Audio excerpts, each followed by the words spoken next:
Donc pour moi, je pense qu'on a passé le test et on a démontré que nous sommes une industrie sur laquelle on peut compter.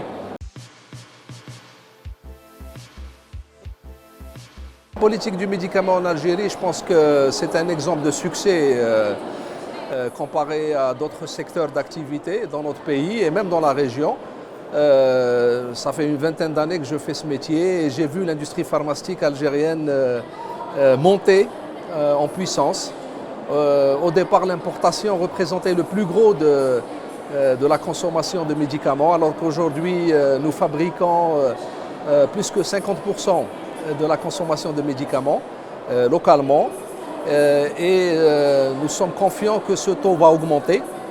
Nous avons un objectif commun avec le ministère de l'Industrie pharmaceutique d'atteindre 70% de couverture de la consommation de médicaments avec la production locale. Mais surtout, de plus en plus, on va parler d'intégration. C'est-à-dire, il ne suffit pas de fabriquer localement, mais aussi il est très important de voir quelle est l'intégration, quelle est la valeur ajoutée qu'on apporte au pays. Nous sommes une industrie réglementée, très réglementée, il faut le souligner. Les standards de l'industrie pharmaceutique sont très élevés.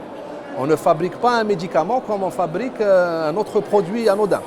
Donc ça c'est déjà un fait, c'est-à-dire ça nous met déjà à des standards qui sont des standards internationaux. Et ensuite, effectivement, nous sommes le bon élève parce que nous sommes de bons contributeurs sur le plan fiscal, nous sommes de bons employeurs.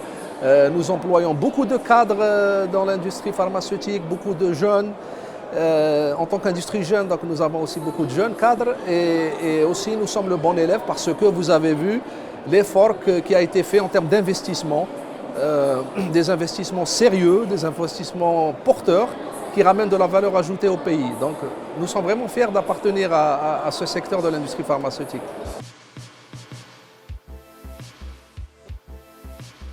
Le cadre réglementaire était un petit peu vieillot. Il avait besoin d'une mise à jour. Il avait besoin aussi de se mettre en conformité avec les nouvelles exigences et la nouvelle politique de l'industrie pharmaceutique.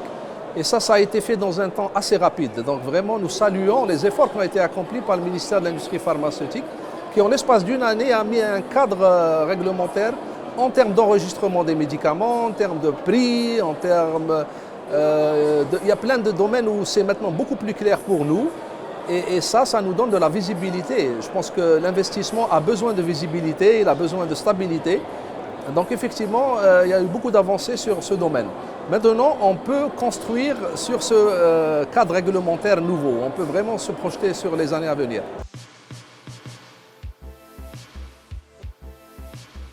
Le prix est un élément très important dans le médicament, d'accord? Parce que quand vous faites votre plan, vous faites votre business plan, et ben vous avez des volumes et vous avez des prix. C'est ça qui donne une valeur, c'est ça qui donne une marge que nous devons conserver parce que, j'ouvre une parenthèse, nous faisons face aussi à des difficultés qui sont liées à l'environnement international, l'inflation des prix de la matière première, surtout avec le contexte du Covid, nous avons connu vraiment une augmentation des prix des matières premières qui sont en général importées d'Inde et de Chine.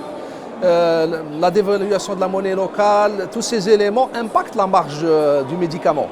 Donc ce n'est pas du tout une bonne idée de réduire les prix. Nous avons des prix tout à fait raisonnables.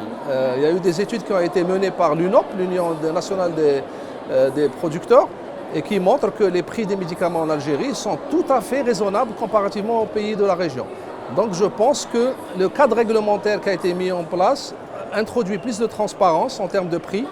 Nous trouvons qu'il y a des petites améliorations à faire, notamment l'une des améliorations, c'est que par rapport aux produits importés, le produit fabriqué ne bénéficie pas d'une réévaluation lorsqu'il y a une dévaluation de la monnaie, alors que le produit importé, le prix est ouvert. Ça, je pense, c'est une amélioration à apporter, il faut clarifier ce point. Mais en général, c'est clair que la nouvelle réglementation sur les prix nous donne un cadre qui est beaucoup plus clair et je pense qu'il est plus juste pour les autorités qui doivent gérer un budget santé, on comprend, mais aussi pour les producteurs qui doivent maintenir les entreprises à flot.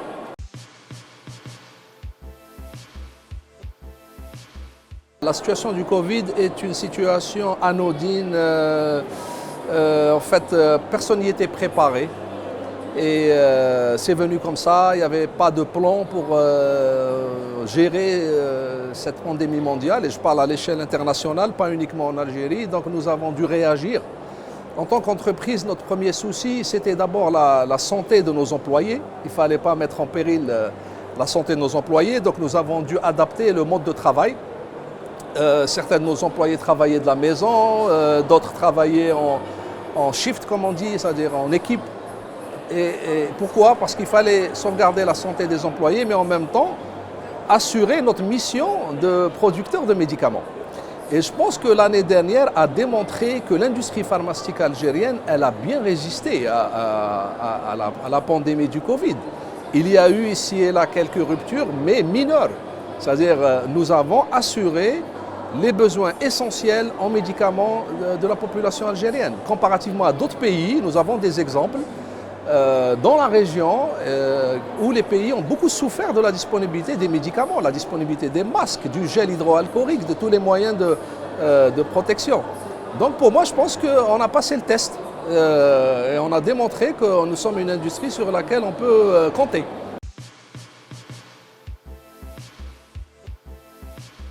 À El Kendi, je pense que nous sommes rentrés dans une nouvelle phase du développement de notre entreprise. C'est une entreprise qui est jeune, elle a une douzaine d'années à peine. Et malgré ça, nous sommes leaders, nous sommes dans le top 3 pharmaceutiques algériens. Et nous sommes un leader dans la fabrication des génériques. Donc nous considérons que nous avons fait une phase qui était la phase de développement, d'établissement du laboratoire. Maintenant, nous rentrons dans une nouvelle phase stratégique de notre laboratoire qui consiste à aller vers l'export. Développer les standards de l'entreprise, la mettre en conformité avec les règles de compliance les plus strictes, penser à notre façon de travailler, comment on fait les choses, notre image, quelle valeur ajoutée on apporte au pays. Tout ça maintenant sont des éléments auxquels on va accorder de l'importance. Ce n'est pas qu'on n'accordait pas d'importance au départ, mais il faut fixer des priorités. Donc quand on lance une entreprise, c'est clair qu'il faut d'abord produire, prendre une part de marché, recruter, il faut essayer de faire face aux besoins immédiats. Maintenant, je considère qu'on est arrivé à une certaine position de leadership qui nous permet de passer à un stade supérieur, comme on dit en anglais, raise the bar. On veut monter la barre et El Kendi est en train de devenir une compagnie aux standards internationaux.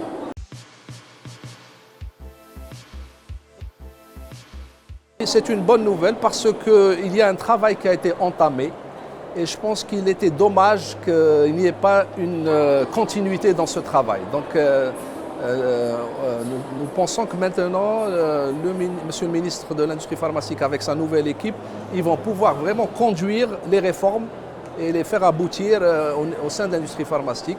Nous sommes reçus, nous sommes écoutés. Nos difficultés sont prises en considération. C'est vrai qu'il y a vraiment une volonté de développer cette industrie et on le sent. Donc nous sommes tout à fait ravis que M. le ministre soit reconduit et nous lui réitérons nos promesses de collaboration pour qu'on développe cette industrie pharmaceutique.